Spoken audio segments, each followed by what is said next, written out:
ብቻውን ሙሉ የኤርትራን ጦር ድንጋይ የሚያደርገው አደገኛው የኢትዮጵያ አዲሱ የጦር ስርዓት ኢሳያስን በፍርሃት ያራደው የኢትዮጵያ እውነተኛው የጦር አቅም ተገለጠ።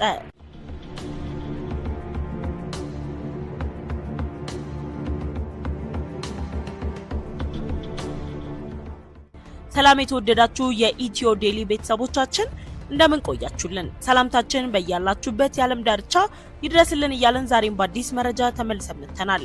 በዛሬው ዝግጅታችን በኢትዮጵያ ላይ የጦርነት ቅስቀሳ እያደረገ የሚገኘው የኤርትራው ፕሬዝዳንት ኢሳያስ አፈወርቂ በኢትዮጵያ ድንበሮች አካባቢ የሚያደርገውን ትንኮሳ እንዲሁም ኢትዮጵያ ከአዘርባይጃን የጫነችውን የጦር መሳሪያ የጫኑ ጀልባዎች በመጥለፍ የጦር ኃይሉን በማስታጠቅ በኢትዮጵያ ላይ ጦርነት ለመክፈት የተዘጋጀው የኢሳያስ አፈወርቂ ሙሉ ጦርን አደንዝዞ ድንጋይ የሚያደርገውና የኤርትራ ጦርን እያንቀጠቀጠ የሚገኘው ኢትዮጵያ የታጠቀችው አስደማሚ መሳሪያን የምናስቃኛችሁ ይሆናል።